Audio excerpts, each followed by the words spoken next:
Bien, nous avons à présent une séquence remarquable, cette fois-ci sur une thématique différente que j'adore. Il s'agit des biens de consommation en rotation rapide. Pierre Chandon, le professeur, va être celui qui va présenter cette séquence, professeur d'innovation et de créativité, mais il est également responsable d'un laboratoire de recherche en Sorbonne. Donc Pierre va évoquer un sujet très intéressant. Effectivement, nous allons l'entendre, et puis après, Richard Bordeneuve va nous rejoindre, qui va animer une discussion. Elena recueille vos questions et les fait figurer dans le chat. Pierre, à présent, c'est à vous.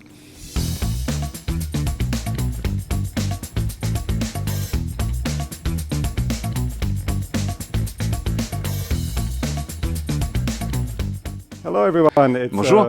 Je suis ravi d'être présent ici en direct sur le plateau avec tout le monde. Pierre Chandon est mon nom, je suis professeur de marketing chez INSEAD et je travaille avec cette société depuis 20 ans. Et je suis ravi d'aborder cette question d'importance. Alors, si vous voulez agir sur les comportements, comment vous allez faire? Alors, ma spécialité, c'est l'alimentation. Et la question est celle-ci, quel nudge, quelle intervention fonctionne quand vous voulez agir sur le comportement? Alors, dans ce contexte de biens de consommation en rotation rapide, le changement suppose de changer les habitudes. L'habitude, c'est quoi? C'est un automatisme. Si vous envoyez un SMS à quelqu'un, qu'est-ce que vous faites maintenant et qu'est-ce qui vous passe par la tête? Seulement 57% de ceux que vous avez interrogés vont vous dire en fait, je pense à ce que je fais. Typiquement, les gens font quelque chose, mais ils pensent à autre chose. Ils sont au volant, mais ils pensent à autre chose. Voilà, c'est une définition d'un automatisme, d'une action habituelle faire sans s'en rendre compte. Et les habitudes, on le sait, mais il est utile de nous le rappeler, sont difficiles à casser. Vous le savez sans doute, mais je me souviens, quand j'étais à Londres, je savais que je vais me forcer pour regarder dans le bon sens en traversant la rue. Et donc, il y avait des signes au sol, regardez à droite. Moi, je suis rationnel. Je voulais me tourner vers la droite, mais je ne pouvais pas résister. Je regardais à gauche parce que, j'avais passé l'essentiel de ma vie dans les pays qui conduisaient de l'autre côté. Voilà, donc je savais quelque part que les automobiles venaient de ce sens-là. Donc le signe cognitif, l'information que je voyais au sol, n'était pas suffisamment incitative pour faire quelque chose d'irrationnel, pour regarder dans le sens dans lequel il voulait que je regarde. Alors, un exemple de la puissance des habitudes dans le domaine alimentaire et dans les biens de conso, il y a un collègue qui est venu me voir à la fac et ils ont mené une expérience. Ils ont donné des pop-corn à des gens qui étaient vieux de 2 semaines ou venaient d'être cuits. Alors, la réaction, quand le pop-corn était mauvais, ils n'en mangeaient pas autant que quand le pop-corn était très bon. Mais regardez les gens qui mangeaient le pop-corn habituellement. Ils consommaient la même quantité de pop-corn. Et en fin de compte, ils ont interrogé les gens. Alors, c'était bon le pop-corn? Pourquoi est-ce que vous avez mangé?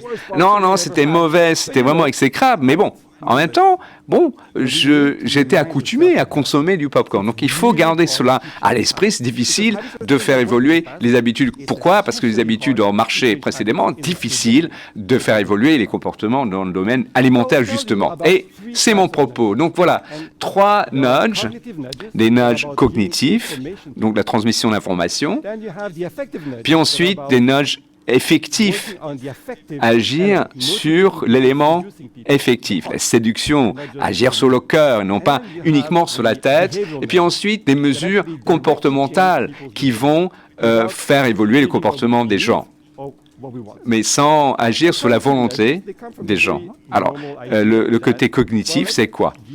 Eh bien, transmettons des informations aux gens. Et une fois dotés de ces informations, les gens vont agir différemment.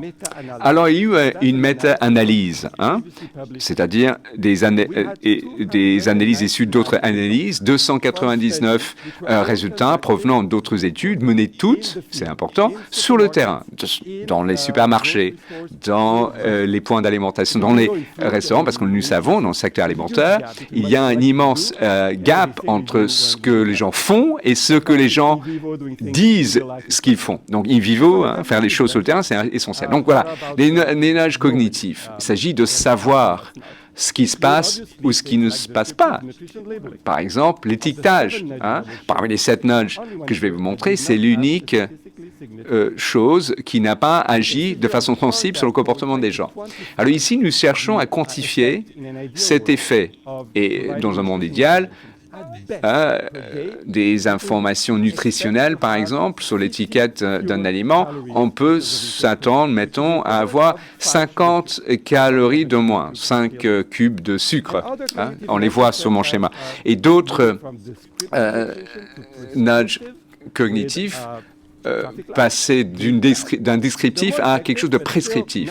Passer des feutres tricolores, par exemple, ne pas vous s'arrêter, et puis ensuite rendre visible le choix, que c'est dans les rayons bien visibles. Tout cela, bon, ça pèse pour 7 cubes de sucre par jour. Alors, c'est pas une mauvaise conception, on le sait très bien. Vous pouvez dire quelque chose et les gens peuvent en être convaincus. Il y avait une étude d'importance sur il faut manger 5 éléments de légumes et de fruits et légumes, et ça a marché. Et avant la campagne, 8% des Américains le savaient, et après, à l'issue de la campagne, 35%. Mais ce n'est pas suffisant. Regardez les comportements. L'effet est nul, sans effet. Voilà. Ce qui m'amène à dire que l'alimentation saine, ça ne repose pas sur un savoir. On le sait, ce qu'on doit faire, n'est-ce pas? Les choses élémentaires. Je sais que je dois boire de l'eau, que je suis censé manger des fruits et des légumes, mais je ne le fais pas, non pas parce que je ne sais pas, mais parce que ça ne cadre pas avec mes envies, mon appétit. Et dans le domaine des biens de conso, alors il y avait une étude où nous avons vérifié certaines étiquettes, y compris Nutri-Score. 120 personnes de sondées et qui ont mis 100,9 millions d'étiquettes sur des produits en vente. Et quand on a recueilli les éléments, voici les résultats. Donc il fallait catégoriser ou classer les options, soit élevé, médium ou faible, pour ce qui est de la qualité nutritionnelle. Ou non, ou pas d'étiquette. Alors, en bas, les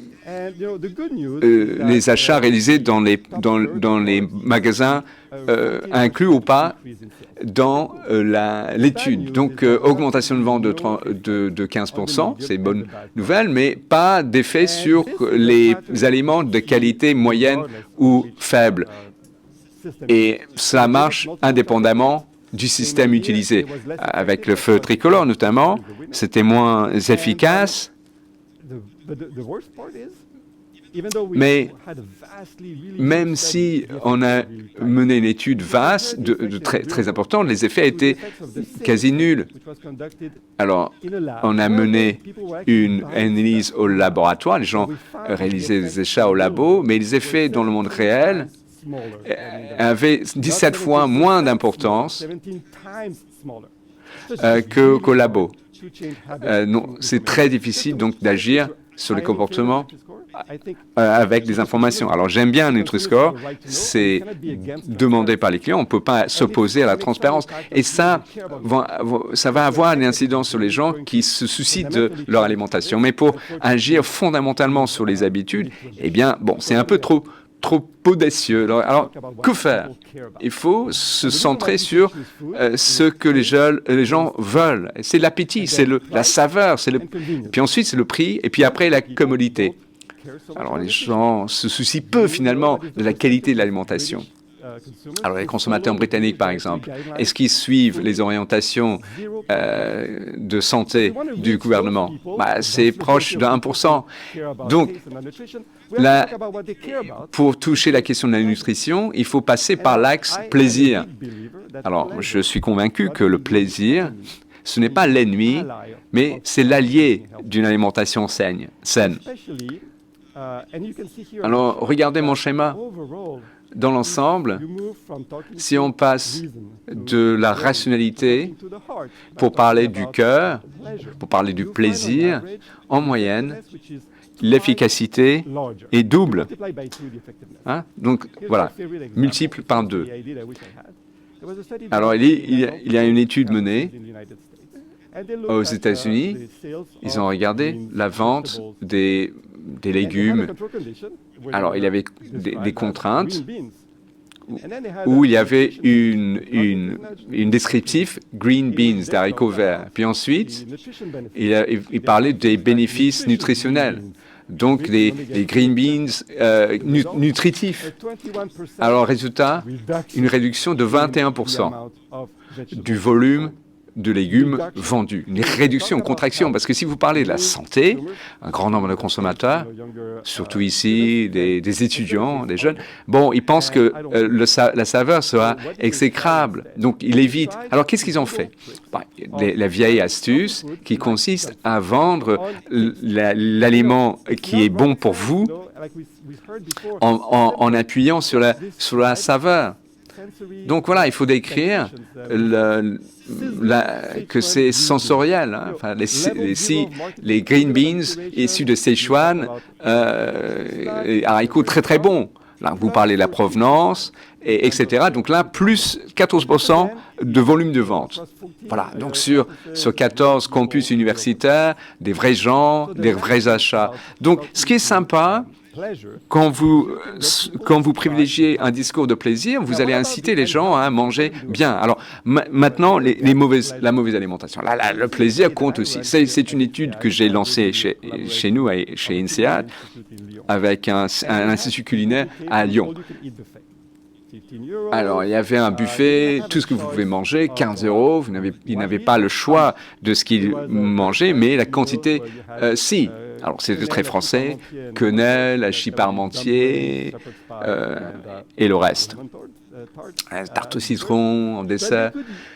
Voilà, mais ils pouvaient manger autant qu'ils voulaient, pour le même prix, pour un prix forfaitaire. C'est très bien, parce qu'on veut penser on veut que les gens pensent qu'ils ont pour leur argent. Et puis après, on avait menu basique, mais nous avons mesuré ce qu'ils ont sélectionné, ce qu'ils ont mangé, et en fin de compte, on leur a demandé de nous faire un retour sur l'expérience. Il y avait des caméras dissimulées dans le plafond, et il fallait mesurer le temps de la consommation, si je puis dire. Alors, qu'est-ce qui s'est passé? Le menu contrôle était assez basique. Donc, parmentier de bœuf, sauce tomate, pesto, c'est à gauche. Puis ensuite, on a eu un menu sensoriel. On a demandé au maître d'hôtel du restaurant de rédiger un poème sur le plat à consommer. En français, bon, ça sonne super bien. Regardez, bœuf subtilement relevé au piment d'Espelette, c'est remarquable, mais l'aliment, bon, rien d'exceptionnel, c'était bon, mais bon, pour 15 €, ben voilà, c'était du surgelé, évidemment, c'était pas la tour d'argent, mais bon, c'est ce que vous allez consommer dans une cafette au quotidien. Puis ensuite, un nudge supplémentaire. Ici, un menu nutritionnel qui vous renseigne sur la calorie, que la tarte au citron, 86 calories, 24% de matière grasse. Bon, très bien. Donc, trois conditions. Les gens qui mangeaient, qui dépensaient leur propre argent, vraiment, sur le terrain. Je ressens une grande fierté ici, parce qu'il me payait moi, plutôt que le contraire, pour participer à ce sondage. Alors, en moyenne, les gens se servaient jusqu'à 982 calories, c'est l'équivalent de 17 €. Bon, très bien. Alors, dans la condition sensorielle, les gens se sont servis 16% moins. Alors, sans parler de la question nutritionnelle, ils ont décidé de se raisonner. Et enfin, à la fin du repas, on leur a demandé de nous dire, alors, des degrés de satisfaction. Alors, c'était intéressant le repas, hein? Et ils ont dit, non, mais ça valait 20 €, hein, pas 15. Alors, c'est intéressant, parce que qu'est-ce qui s'est passé? Donc, c'est un nudge d'Épicure, parce que les gens en consommaient moins, mais étaient prêts à payer plus pour manger moins. Alors, comment ça s'est produit? Eh bien, parce que les caméras nous ont renseigné que les gens commençaient à ralentir, à savourer le repas. Ils ont posé leur téléphone, ils ont regardé les aliments, ils en ont parlé entre eux. Et qu'est-ce qui s'est produit ici? C'est remarquable. On l'oublie, hein? Quand on mange avec plaisir, ce n'est pas la somme de plaisir que vous allez vous procurer à chaque bouchée, mais c'est la dernière bouchée qui est déterminante. Donc, vous croquez dans un gâteau, c'est très bien, mais ce n'est pas aussi bien que la dernière bouchée. La dernière bouchée va peut-être vous rendre un peu nauséeuse, mais cette dernière bouchée va fixer votre souvenir du plat à consommer. Hein, votre expérience sensorielle. Donc, c'est toujours la dernière bouchée qui va vous faire regretter, non pas parce que c'est mauvais pour vous, mais parce que c'est mauvais d'un point de vue plaisir pur. Et donc, cela va diminuer la qualité de l'expérience. Alors, quand on a fait figurer ce menu d'Épicure, on l'a incité à se centrer sur la saveur. Et puis ensuite, le menu nutritionnel. Bon, on n'a rien de la sorte au restaurant en France. Et cette information était tellement au premier plan que ça marchait, mais trop marché. Les gens ont mangé 30% de moins. 600 calories pour un repas, c'est pas assez, c'est pas suffisant. Je suis sûr qu'ils se sont arrêtés chez McDo après parce qu'ils avaient encore faim. Mais ils ont détesté l'expérience en plus. Alors moi, j'y retourne plus, ça valait à peine 15 €. Et c'est ça la référence. Hein. Donc voilà, en synthèse, les nudges intéressants s'appuient sur le plaisir, ce qui compte pour les gens, pour les inciter à rejoindre une alimentation plus durable ou les comportements plus durables et plus sains. Et donc, en fait, une intervention de santé pour guider les gens pour ce qui favorise la planète ou pour leur propre santé, il ne faut pas parler de cela, mais il faut parler de leur plaisir. Bon, troisième nudge, ok, le plus efficace d'ailleurs parmi les trois. Ici, ce sont des nudges comportementaux, c'est mon qualificatif. Alors, c'est des nudges qui sont censés agir sur le comportement, mais sans agir sur leurs croyances, sur leur savoir, à la différence des autres nudges. Et sans changer leur volonté, sans les séduire, pour le dire, bah, voici des sizzling Sichuan green beans, mais pour changer l'environnement de choix. On agit là sur un élément physique. C'est pour ça que vous avez la main, et ce sont des trucs de manipulation. Alors, ça ne me fait pas peur, ce terme manipulation, parce qu'il faut prendre en considération, manipulation, c'est la provenance latine, mais il faut savoir que ces décisions doivent s'opérer et à un moment donné. Donc la question se pose de savoir, est-ce qu'on va les aligner avec le plaisir, avec la santé, ou alors est-ce qu'on va leur permettre d'opérer un choix pour d'autres motifs. Alors, concrètement, de quoi il s'agit ici? Alors, je parle d'interventions qui vont faire que le choix sain est le meilleur choix, ou perçu comme tel. C'est rien de nouveau, hein, mais ça fonctionne. Alors, par exemple, vous êtes au buffet. Vous mettez en premier plan, enfin, d'abord dans la chronologie, le repas sain. Donc, ils vont servir en premier. Pour le plateau, pareil. Donc, en fait, c'est un nudge, parce que les gens sont libres, hein, ils peuvent manger mal s'ils le souhaitent. C'est important de garder cela, même si ce n'est pas l'objet du nudge. Sur le plateau, vous pouvez retracer vos pains, vous pouvez remonter la queue pour retrouver les carottes. Mais bon, ce n'est pas commode, n'est-ce pas? Donc les gens ne le font pas, au fond. Mais dans les supermarchés, vous allez mettre les fruits, les légumes, vous allez les éplucher, vous allez rendre très commode la consommation de ces aliments sains. Et vous le voyez avec ces nudges de commodité, parmi les 289 études, vous allez avoir un écart jusqu'à 200 calories, ce qui est plus important qu'avec les nudges précédents. Puis ensuite, la portion, c'est le plus gros nudge, 32 cubes de sucre. Donc, en fait, les nudges comportementaux sont 3 fois plus efficaces que les nudges comportementaux. Alors, la question se pose de savoir pourquoi. C'est très simple. Pourquoi? Parce que nous avons des préférences plus faibles pour ce qui est de combien on mange que ce que je veux manger. Alors, le brocoli, par exemple, mais face au dessert, combien de desserts vous voulez manger? Je ne sais pas, la portion classique. Les consommateurs, pour savoir combien ils mangent, c'est fonction de combien ils sont proposés. Ils se voient proposés. Et sur le dessert, c'est là où on peut agir positivement pour la santé. Parce que l'objet de mon propos, quelque part, c'est-à-dire qu'on peut revenir aux portions classiques. Alors, c'est grand. Enfin, je ne sais pas, vous allez chez McDo, par exemple. Ici, vous avez le choix entre petit, moyen et grand. Donc, si vous êtes un adulte, vous êtes plus sur le moyen et la grande portion. Mais vous n'êtes pas, vous êtes sans savoir peut-être que dans les portions enfants est bien plus, une portion bien plus grande que ce qu'il y avait précédemment réservé pour l'adulte. Pepsi, pendant des milliards d'années, il y avait juste une taille. Si vous vouliez davantage, il fallait acheter 2 bouteilles. Dans les années 60, ils ont proposé un format de 16 centimes. Et c'était... On disait de cette quantité que ça suffisait pour 3 personnes. Maintenant, c'est format petit. Donc, on est un peu perdu entre ces 3 tailles. Et ces petits, moyens et grands, ça diffère selon le pays. C'est plus gros, par exemple, aux États-Unis. Il y a le Big Gulp chez 7-Eleven. Alors, c'était la grande taille dans les années 90.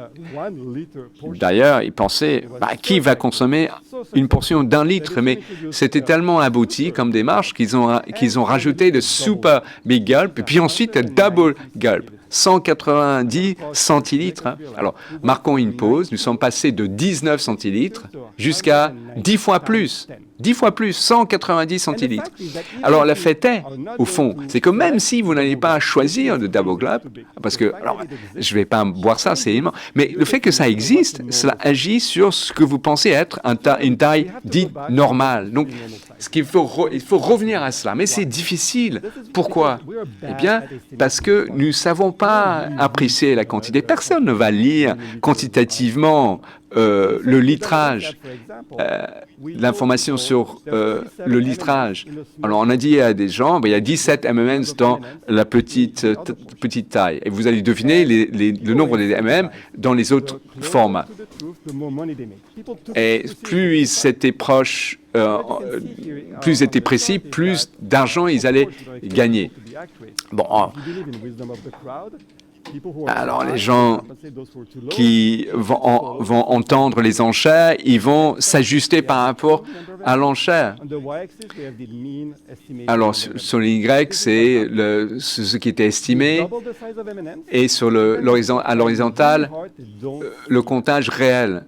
Mais en fait, si vous doublez la taille d'un objet, typiquement, vous allez augmenter la perception de cet objet de façon significative. Et donc, en fait, le nombre, c'est invisible. Et comme les consommateurs ne les voient pas, ils ne veulent pas l'acheter. Quand ils voient le popcorn, et c'est visible, c'est différent encore. Ici, nous avons retenu les mêmes quantités, mais on a commencé par le plus gros.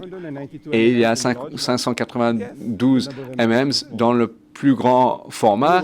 Devinez combien il y en a dans le format le plus petit. On était choqués parce que la courbe bleue suit la courbe à 45 degrés. Et là, ils ont très bien vu, en fait, les gens sous-estiment une forte augmentation, mais l'inverse est aussi vrai. Et puis, pourquoi est-ce que pourquoi ça? Eh bien, parce que quand vous augmentez la taille, quelqu'un s'accroche à un chiffre, hein, la taille de référence, et ça peut monter jusqu'à l'infini, mais quand vous réduisez quelque chose, vous commencez gros, et vous savez que ça ne peut pas être moins que 0, donc vous avez un plancher et un plafond. Et donc là, vous allez interpeller entre deux points, plutôt qu'une extrapolation. C'est plus facile et les gens sont plus précis. Alors, comment faire? Alors, j'ai mené beaucoup d'études, je n'ai plus guère le temps, je vais parler de ceci, ce que je préfère. La segmentation alimentaire. Donc, couper un repas en petites portions. Par exemple, je vous donne ces pretzels, et puis après, je vais vous donner le même bol, mais coupé en deux. Mais ils mangent 41% de moins. Pourquoi? Parce qu'ils se disent, bon, je devrais en manger la moitié. Alors, je vais vous demander, essayez ceci. Quelle portion de pain a plus de pain? À gauche ou à droite? Alors, typiquement, 2 tiers des gens vont choisir l'image de droite. Mais en réalité, c'est à gauche. Pourquoi? Et c'est mon dernier point, parce que les gens pensent quantité en dénombrant le nombre de tranches. Voilà, donc pour finir, si vous voulez casser les habitudes, si vous voulez peser sur le comportement, adressez-vous absolument pas à l'esprit, mais au cœur et aux mains. Désolé, hein, j'ai dû vous couper avec un nudge, parce que je ne sais pas si vous... désolé pour l'auditoire, mais il y a beaucoup en nudge dans le popcorn ici. Donc, il y a un nudge ici. Est-ce qu'on peut passer maintenant aux questions? C'est un excellent exemple. Ça, c'est un format nudge français. C'est les miettes qui tombent d'un gros baquet de popcorn. Transition parfaite vers la question suivante. L'influence culturelle sur l'incidence des nudges.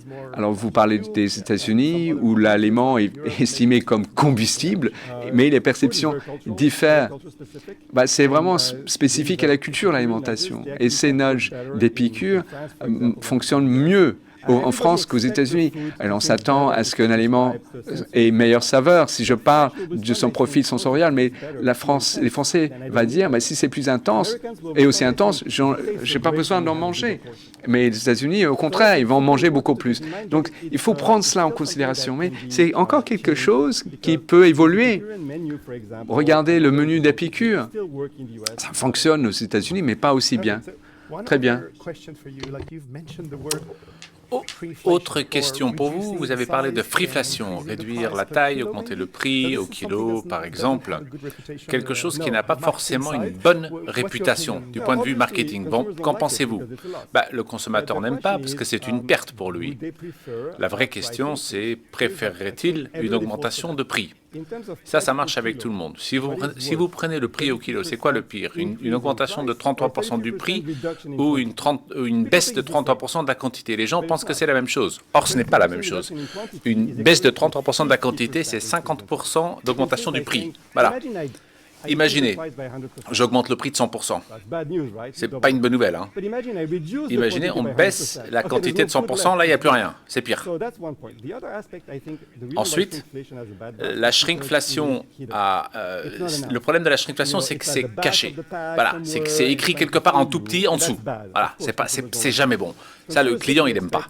Le client souhaite que la quantité soit régulée. Ce n'est pas le cas, sauf pour l'alcool et le vin. Voilà.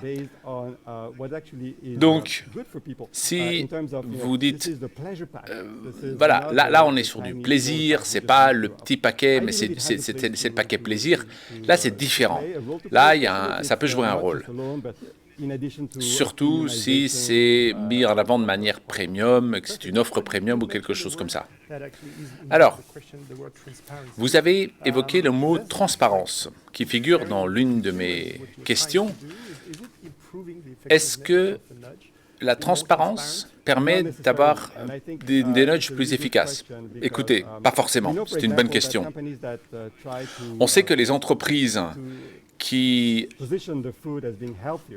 mettent en avant des aliments plus sains, parfois, ça a un effet de... Il y a le retour de bâton. Parce que les gens se disent, bon, ça peut aussi ne pas super bon, ou les gens mangent trop, en mangent trop. Donc, il y a ou la déception ou l'excès inverse. Donc, il vaut mieux reformuler et puis vous l'annoncez plus tard. Il ne faut pas cacher, mais vous n'êtes pas obligé de le crier sur tous les toits. Beaucoup d'entreprises disent « Ah bah tiens, on a réduit la matière grasse dans notre mac and cheese » et puis personne n'a remarqué. C'est peut-être ça qu'il convient de faire. Ou alors, vous vendez un produit qui est meilleur pour la santé ou meilleur pour l'environnement. Burger King, par exemple, ils ont mis en place, lancé le Whopper. Ils n'ont pas dit c'est bon pour la santé, ils n'ont pas dit c'est bon pour la planète, parce qu'on ne va pas chez Burger King pour manger des produits bons pour la santé ou pour l'environnement. Ils ont dit essayez, vous ne verrez pas la différence. Or, c'était végétal. Les gens ont adoré et c'est devenu un produit à part entière sur leur menu. Bon, dernière question, parce que le temps file. Avez-vous des questions sur des nudges sensoriels à l'extérieur d'un restaurant? Oui. Alors, ce n'est pas difficile parce que les points de contact sont moins nombreux. Il existe des descriptions de produits alimentaires. On oublie les protéines, les oméga, etc. Mais on peut parler texture, on peut parler arômes, on peut parler les différents niveaux de goût. Et là, effectivement, les gens s'attendent à quelque chose de plus délicieux. Si vous ajoutez des rituels, les gens ont tendance à manger moins vite, etc. Pierre, merci. Je vous propose de passer à la partie suivante, sans plus attendre. Merci beaucoup. On va rester sur le sujet des produits de consommation et des produits alimentaires avec des praticiens. Christelle Adam, qui travaille chez Kraft Heinz, Benedict Kuman, qui travaille chez les soins de santé des marathons, qui travaillent chez Unilever. Voilà. Elles m'ont partagé avec nous leur perspective, leur expérience sur un sujet particulièrement intéressant, les moments de vérité et la performance de ces produits de grande consommation. Richard, c'est à vous et encore une fois, n'hésitez pas à utiliser le chat pour poser toutes vos questions.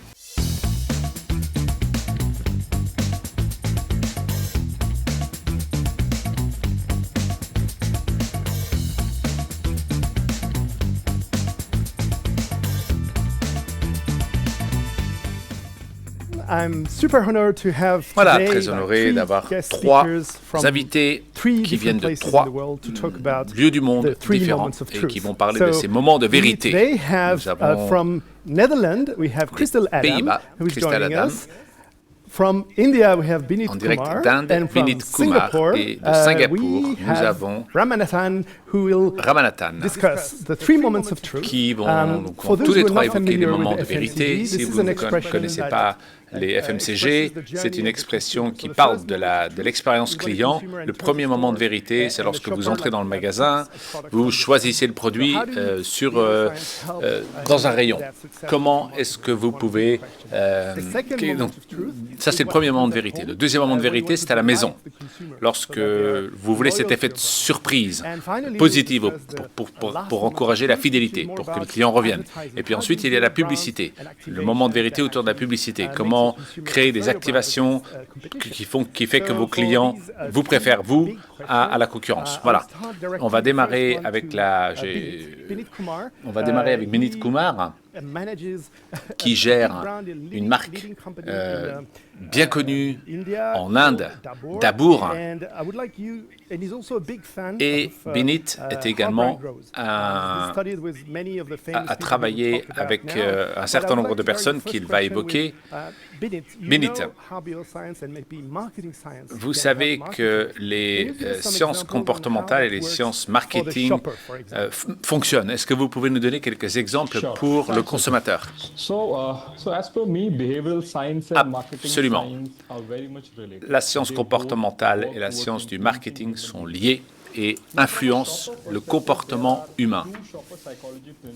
Il y a un certain nombre de principes psychologiques très importants sur le comportement en magasin.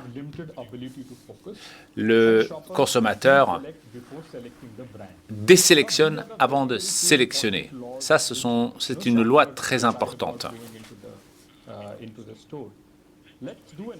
Alors, je vous propose un exercice pour vous montrer comment cela fonctionne. Alors, attendez, je vais juste faire apparaître le sujet à l'écran. Voilà, c'est du direct, hein, donc je vous prie d'être indulgent. Donc, c'est un exercice assez sympa, hein. On peut l'essayer, vous pouvez l'essayer. Lorsque vous faites cet exercice, vous le ferez, vous comprendrez. Alors, attendez, j'attends d'avoir les diapos. Comment résoudre une charge cognitive pour le consommateur? Alors, désolé, nous avons un problème avec les diapos. C'est pas grave, c'est pas grave. Ce que je voulais vous montrer, c'est que lorsque vous êtes dans un magasin,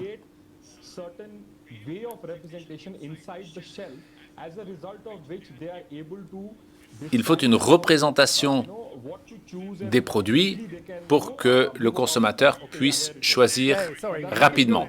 Ah voilà, ça marche, ça marche.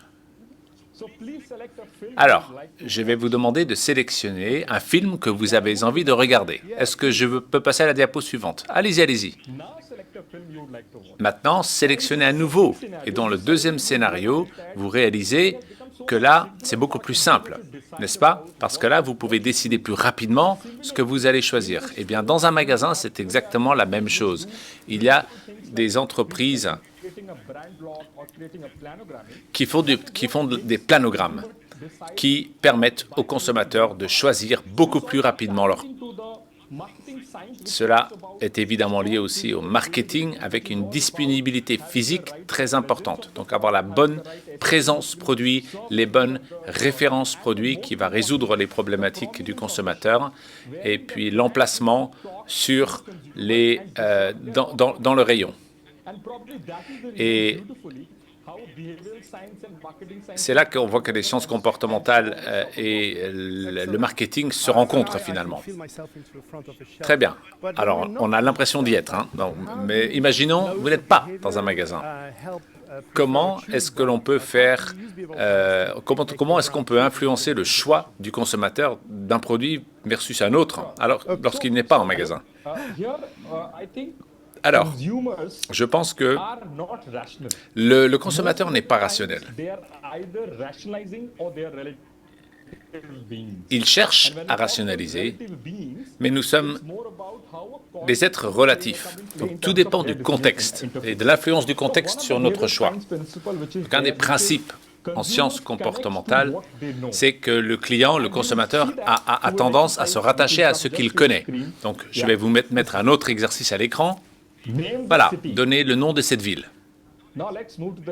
On va passer à la diapo suivante. Et je vous repose la même question. Et diapo suivante, voilà. Quelle est cette ville? C'est plus dur. Et maintenant, à nouveau, quelle est cette ville? Voilà. Donc là, ce que l'on voit, c'est que lorsque vous donnez des informations, il faut que l'information soit complète pour permettre aux consommateurs de choisir.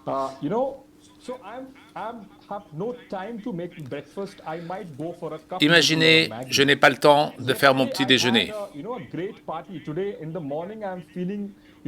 Hier, j'ai fait la fête. Ce matin, j'ai envie de quelque chose de bon pour le petit déjeuner, quelque chose de sain. Donc, pour le petit déjeuner, on va avoir des contextes différents qui ont un impact sur le choix des produits que vous allez faire pour le petit déjeuner. Donc, quelle que soit la marque, les marques ont besoin de comprendre quelles sont les grandes catégories de petit déjeuner et dans à quelle catégorie ils appartiennent. Et puis ensuite, construire autour de ces catégories, voir quels sont les ancrages psychologiques auprès des consommateurs et pour guider le client. Pour revenir à Vauville, il y en a une que je connais bien, j'y ai passé beaucoup de temps. Bref, on évoque le sujet de choix de marque, choix de produit. Est-ce que les sciences du comportement permettent de développer de nouveaux produits ou d'apprendre à connaître de nouveaux produits? Alors, il y a énormément de nouveaux produits, de développement de nouvelles catégories de produits, mais il y a la concurrence. Beaucoup de développement de nouveaux produits ne marche pas. Vous connaissez Colgate. Colgate est une marque bien connue, mais ils ont étendu leur gamme, et pas forcément de manière extrêmement réussie. D'un point de vue marketing et sciences du comportemental, ils avaient une problématique. Ils ont essayé de répondre et je fais appel à deux de mes collègues, professeurs qui connaissent bien ce sujet. Et le professeur Barnsap dit que la première loi qui dit que la plupart des extensions de gamme,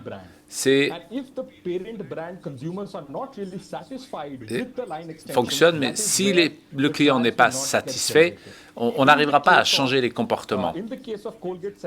Avec Colgate Sensitive, c'est ce qu'il s'est passé.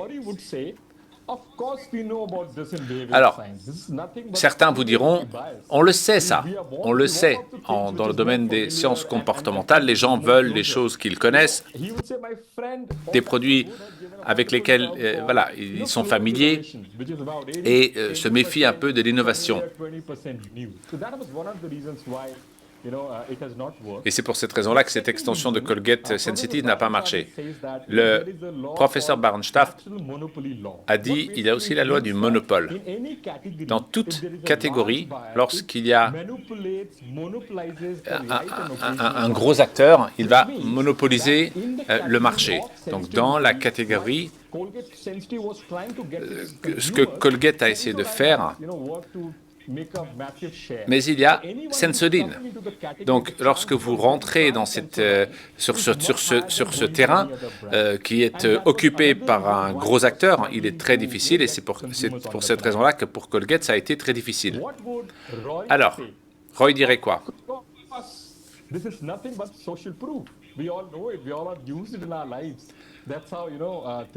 Il dirait, ça marche comme ça, comme toute autre chose dans la vie. Les marques et les associations jouent un rôle important dans notre mémoire. Ils constituent un réseau. Imaginons que Colgate soit associé à la fraîcheur, la menthe, la famille, l'hygiène buccale, mais pas d'association à la sensibilité, à la douleur. Eh bien, toute marque qui va faire de la publicité va essayer en permanence rafraîchir la mémoire du client. Lorsque vous voulez faire des associations, il faut vraiment faire ce travail. Et certaines marques n'ont pas la capacité de le faire. Et c'est la raison pour laquelle il y a eu ces difficultés avec Colgate. Si vous donnez de l'information que vous pouvez assimiler, ça marche. Si l'information ne peut pas être assimilée, il y a un rejet. Et c'est assez fascinant de voir comment la science peut être traduite en principe de marketing. Merci beaucoup. On a couvert pas mal de choses. On va passer au deuxième moment de réalité, qui est à la maison maintenant. Nous avons Christelle Adam. Christelle, est-ce qu'on peut mettre les diapos de Christelle? Donc, Christelle travaille chez Kraft Heinz. On va parler expérience culinaire. Christelle, est-ce que vous pouvez nous en dire un peu plus? Dans les sciences comportementales, on dit le client ne fait pas ce qu'il dit. Il y a un écart entre ce que le consommateur dit et ce qu'il fait. Vous avez travaillé sur les approches comportementales plutôt que déclaratives. Quels sont les avantages pour les responsables marketing? Alors, on ne vous entend pas.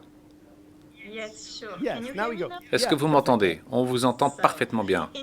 Merci. Alors, je crois qu'un des grands principes pour passer du déclaratif à du déclaratif et comportemental, les deux sont associés, vient du fait que les gens ne font pas ce qu'ils disent ou ne disent pas ce qu'ils font.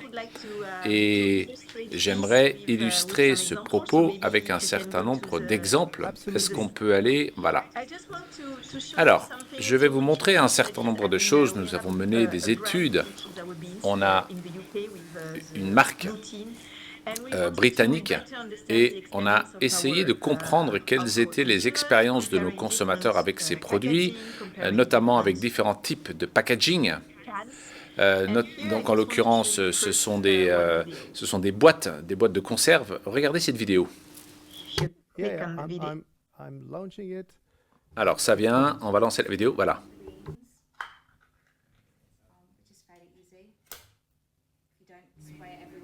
Voilà, c'est facile, ça ne salit pas. Un instant. Ça me rappelle quelque chose. Alors, vous avez bien vu, et ce qui est vraiment intéressant, c'est que même avant qu'elle a fini d'ouvrir, elle dit déjà que c'est facile. Pourquoi? Parce qu'elle le sait. Elle l'a en mémoire. Et puis après, on voit quand même qu'il y a une salissure. Donc c'est l'inverse en fait. Donc facile veut dire beaucoup de choses. Facile, ça peut dire c'est facile à ouvrir physiquement, mais si vous allez plus loin dans ce qui vient de se passer, on réalise que l'ouverture devrait être simple, mais pratique aussi. Concrètement, il faudrait que cette boîte puisse s'ouvrir sans faire de salissure. Ce serait beaucoup plus simple. Là, ce serait vraiment pratique. On va regarder une deuxième vidéo.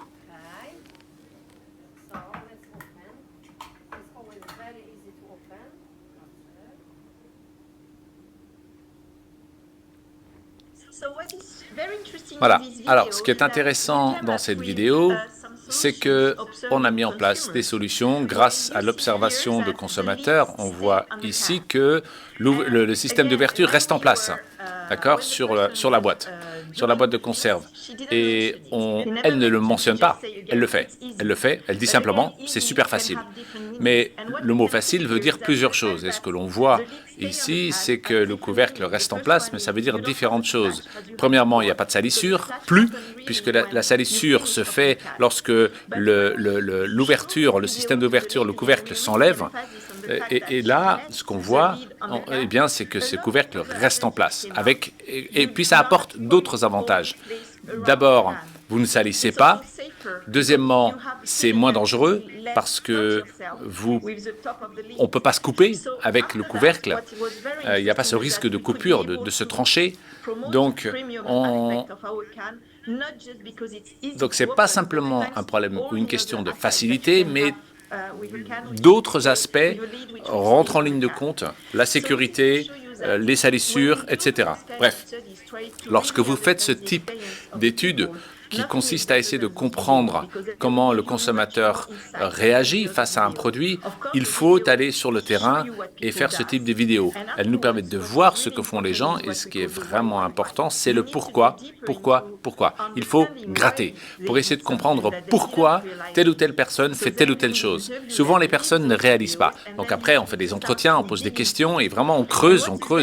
Et ce qui est très intéressant, c'est que finalement, il y a du nudge, des nudges, des actions, des insights que vous pouvez entreprendre d'un point de vue marketing pour montrer que vos produits sont supérieurs, mais également sur la partie produit, parce que le produit en soi, lui aussi, peut être amélioré. Donc, ce type d'approche a changé la façon de faire nos études, mais elle a également modifié notre façon de voir la supériorité de nos produits. Dans notre groupe, on est passé d'un état d'esprit où on posait beaucoup de questions, on faisait des focus group, on faisait des tests en aveugle et on est passé à des études in situ, en contexte. Pierre Chandon l'a évoqué tout à l'heure, je crois, lorsqu'il évoquait la différence entre un environnement où la personne n'est pas en action versus une situation où la personne est dans l'action.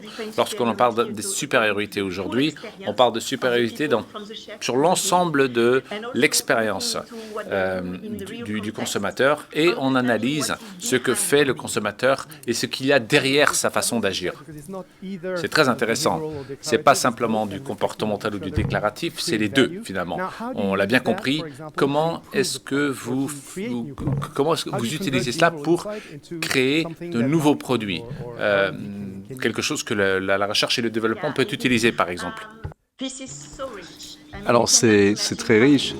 Imaginez-vous le nombre de renseignements que vous pouvez avoir avec des vidéos et des entretiens par la suite. Ce que nous voulons faire davantage, c'est, bon, nous sommes des experts alimentaires, nous regardons ces vidéos et on les explique, mais il faut avoir le gens chez nous qui regardent les vidéos. Outre les experts, regardez la planche suivante, des actions que vous pouvez prendre. Alors, cette vidéo, tout le monde fait ça, n'est-ce pas? Sur ce récipient en verre. Alors peut-être que moi j'ai grandi avec ça, parce que maintenant nous passons à des conditionnements plastiques. Mais alors la première action, c'est le nudge. Pierre l'a décrit de façon très intéressante. C'est agir sur le geste. C'est-à-dire que quand vous mettez le verre verticalement, ça ne marche pas. Le produit n'en sort pas. Vous allez avoir peut-être une immense quantité tout d'un coup de ketchup. Donc, il faut avoir le degré l'angle de 31 degrés. C'est ainsi que vous allez faire sortir le produit fluidement sur votre repas. Voilà, donc le nudge. Il y a un 57, un chiffre 57 sur le verre. Puis ensuite, quelques pubs pour montrer que si vous tapez sur le 57, le produit va sortir fluidement. Alors, ce chiffre, cette mention de 57, c'était déjà présent. Donc, nous sommes appuyés sur l'existant, ce qui existait déjà, pour réaliser un nudge. Mais ce n'était pas suffisant. Dès lors, nous avons mené une campagne supplémentaire où nous avons mis quand vous êtes à l'angle adéquat, l'étiquette est à l'endroit. Et donc, ça marche, mais ça peut aussi appuyer sur les touches sur les médias sociaux. Parce que tout le monde disait que ça marche quand l'étiquette est alignée avec l'assiette. Donc, c'était sur comment utiliser le produit. Mais nous ne sommes pas arrêtés là. Quand on regardait les gens qui faisaient sortir la dernière goutte, ils mettaient le flacon à l'envers verticalement. Donc, nous avons conçu de nouveaux conditionnements avec ce produit à l'envers. Nous étions les premiers à commercialiser cela et qui a rencontré un vif succès. Mais au départ, non, il fallait faire des nudges, il faut les faire passer du verre au plastique et de quelque chose qui était à l'endroit pour quelque chose qui était à l'envers. Et puis, voilà, un grand nombre de produits ont décidé de s'inscrire dans notre foulée. Et puis, en observant les gens, on peut voir comment les gens l'utilisent, ces produits. Alors, le ketchup, les gens mélangeaient du ketchup avec de la mayonnaise. Donc, on a sorti ce produit-là, un mélange de ces deux produits. Parce que tout d'un coup, vous avez ce mélange et vous avez la saveur réunie en un seul produit qui précédemment était sur deux produits. Voilà. Donc, ces comportements, c'est tellement riche à travers un nudge, à travers un nouveau conditionnement, avec l'élaboration de nouveaux produits. Et donc, cela vous donne un pipeline d'innovation à l'avenir pour le marketing, pour la communication, ainsi que pour le R&D. Très bien. Donc voilà, vous ne changez pas le produit, vous pouvez passer par le nudge pour opérer ou impulser une nouvelle dynamique. Merci, Christelle. Nous allons à présent passer dans la seconde séquence de vérité. Ce monsieur doit inspirer les marketeurs avec la technologie et comment les mercanticiens peuvent s'appuyer sur la techno pour rendre la pub plus efficace. Donc, RAM, la réflexion sur la science, sur les neurones. Je sais que vous avez rédigé un papier sur pourquoi le système 1 et le système 2 peuvent parfois être mal interprétés par des gens spécialisés dans le marketing. Alors, dites-nous, comment tout cela s'applique à la pub? Alors, la science comportementale a démarré avec ces deux systèmes. Donc, système 1 et système 2.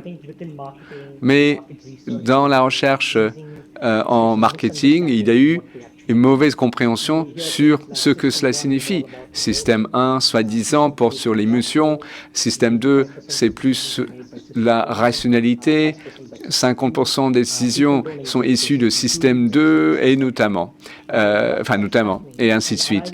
Alors moi, je travaille pour comprendre l'efficacité de la pub à travers ces canaux médiatiques.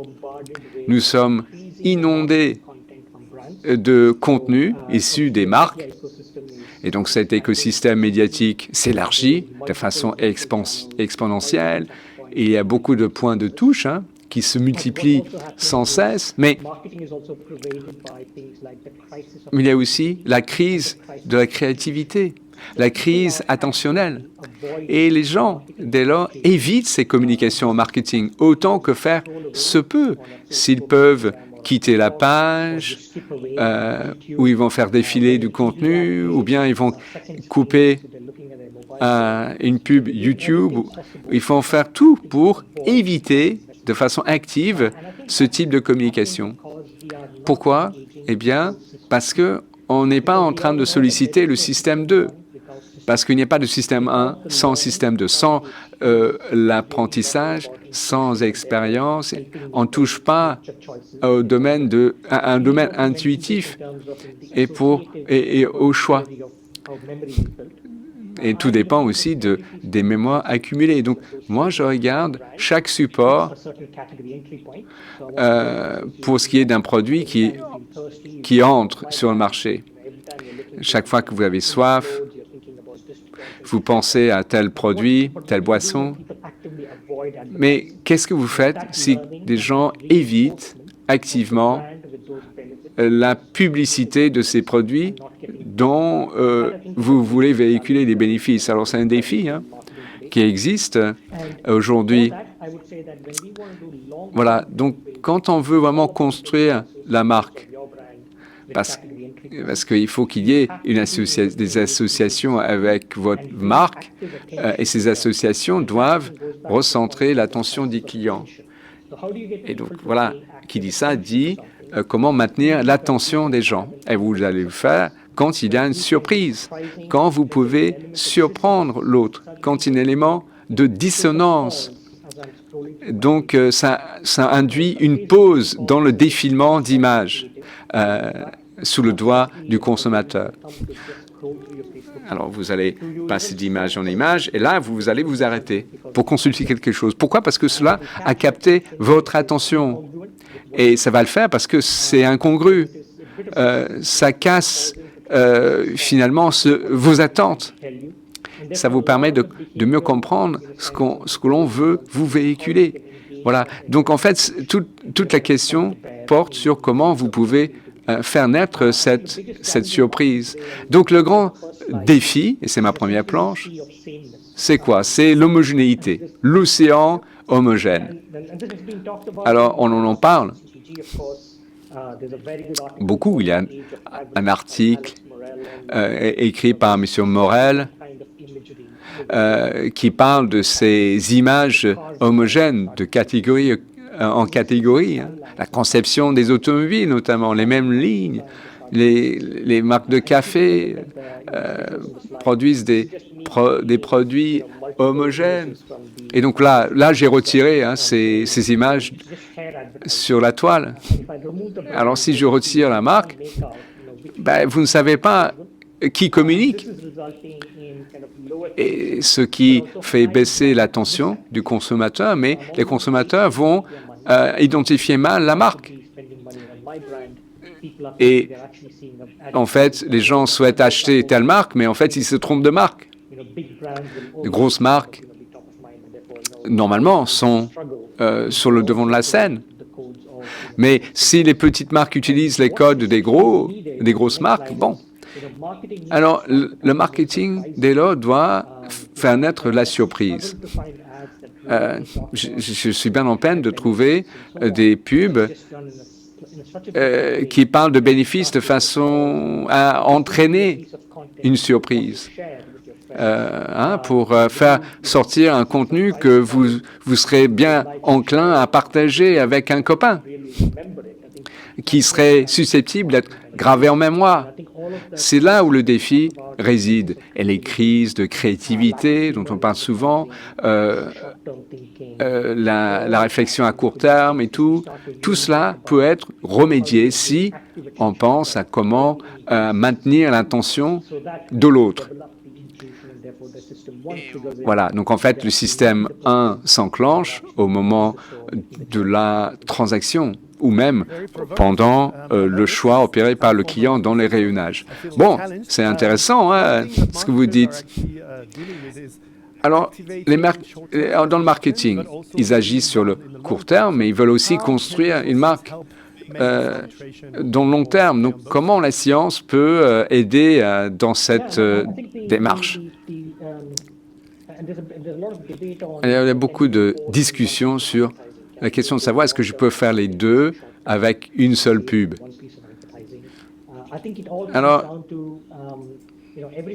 chaque pub doit capter l'attention pour communiquer sur la marque, l'objet de la communication, le bénéfice du consommateur. Donc, la cohérence de l'exécution de la pub, c'est important pour construire à long terme. Donc, même si j'ai une pub sur Facebook, donc quelqu'un clique et puis ensuite on achète, est-ce que j'ai mes indices de marque présents, même sur ce contenu pour entraîner un geste rapide? Puis il y a aussi une vidéo sur YouTube qui est censée renforcer la marque. Est-ce que là, j'ai un appel incitatif pour faire compléter une démarche d'achat? Alors, il y a ces points de touche, mais ces points de touche nécessitent une construction, mais chaque démarche a des objectifs distincts, mais se compose d'éléments constitutifs homogènes. Bien, dernière question, et puis il va y avoir des questions du public. Alors, vous pouvez saisir vos questions. Il va y avoir la possibilité de poser vos questions. Alors, le rôle émotionnel à travers les pubs. Alors, est-ce que c'est efficace d'appuyer sur ces touches-là? La science du cerveau va rendre cette démarche plus efficace? Oui, cela va sans dire. Les démarches sont parfois erronées. Par exemple, je dois avoir un récit émotif. Budweiser et le Super Bowl, hein, la pub, l'amitié nouée avec le cheval, très émotif, les gens en larmes. Bon, mais 3 ans de ce type de pub,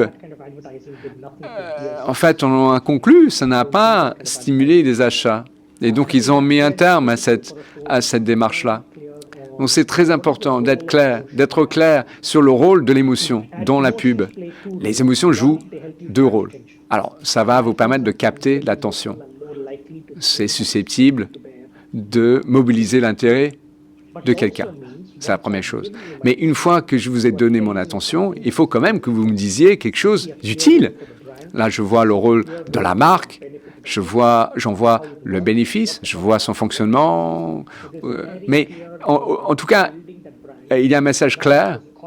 Maintenant que vous avez mon attention, je dois comprendre le bénéfice. Et puis, l'émotion est plus susceptible de graver quelque chose en mémoire. Donc, les pics d'émotion doivent être là où la marque est vraiment présente. Et il faut pouvoir capitaliser sur l'attention, mais faire en sorte qu'à ces pics d'attention, ces pics d'émotion, les gens vont construire une association entre cette surprise, cette émotion et votre marque. Alors, une question pour Christelle. Alors, comment faire que les gens puissent accepter d'être observés? Comment rentrez-vous chez les gens?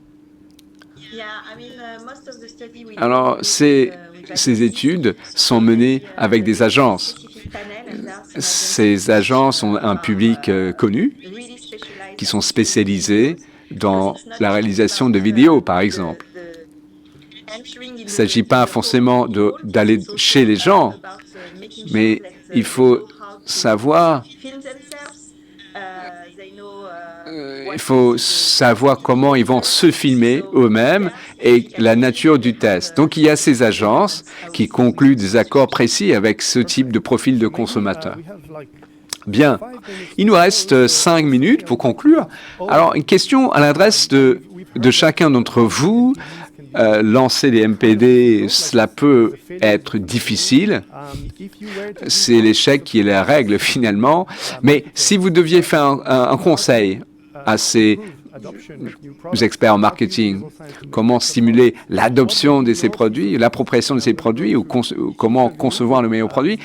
Alors, à commencer peut-être par Ram, dites-nous, quel est votre sentiment?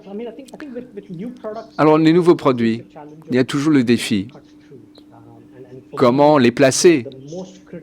Et dans le marketing, je dois répondre à la question suivante. Ce produit remédie à quel problème? Alors, on peut s'accorder à dire que chaque catégorie de consommation est saturée. Il y a trop de produits sur les rayons. Donc, il y a 30 marques de savon. C'est quoi le rôle? C'est quoi la place, finalement, pour un nouveau savon? Donc, plus je peux faire comprendre à l'autre le bénéfice face à un problème d'un client, si vous comprenez le problème que vous allez remédier, ensuite, vous pouvez traduire cette réponse à travers chaque point de touche avec le client, à travers des nudges et ainsi de suite. Et donc, il faut que les gens comprennent, en fait, de façon intuitive, ce produit remédie à mon problème et c'est un facteur de succès. Alors, qu'est-ce que vous dites? Alors, la première question que je poserai à celui qui lance un produit, c'est est-ce qu'il y a un besoin réel pour ce nouveau produit? Les clients, ils ont leur marque régulière et parfois ces nouveaux produits prolongent une ligne de produits existante pour faire face à une concurrence, mais parfois vous n'avez pas la stabilité financière nécessaire pour financer ces lancements. Et donc, la marque première s'en trouve lésée. Donc, la question se pose de savoir, Est-ce qu'il faut produire un produit? Et plutôt que de lancer un produit, renforcez vos marques existantes, parce que c'est de là que les bénéfices vont découler. Merci. Christelle, une réflexion complémentaire, supplémentaire? Il y a deux choses. D'un côté, vous avez l'angle expérientiel. Nous allons nudger, nous allons apporter une information aux clients à des moments précis du parcours expérientiel. Il faut véhiculer le même message, la même expérience, de bout en bout. Donc, plus vous êtes à même de véhiculer le même message via une communication sur un conditionnement à travers un geste, jusqu'au moment où le produit sera jeté, ça c'est essentiel. Et puis, deuxième point, c'est ce que j'appelle les habitudes. Pierre nous l'a rappelé, n'est-ce pas? L'habitude, c'est essentiel. Si vous n'allez pas agir sur les habitudes, ou si vous ne faites pas partie de vos habitudes, ils ne vont pas vous utiliser. Je peux développer un produit remarquable pour faire cuire des viandes. Alors, si ce produit ne s'inscrit pas dans ma gestuelle habituelle, eh bien, je ne vais jamais sortir ce produit de mon frigo. Je ne vais même pas y penser. Voilà, donc il faut qu'il y ait un produit qui s'inscrit dans le quotidien, dans les gestes du client pour que ces clients puissent en voir le bénéfice. Merci. Je remercie chaleureusement les orateurs. On a eu quelques anécroches techniques, mais bon, pas de problème. Et c'est un échange très riche. Merci. Il va y avoir des documents qui seront partagés si vous voulez approfondir certaines questions, les documents universitaires, les papiers universitaires écrits par nos orateurs. Donc, restez avec nous et à très vite.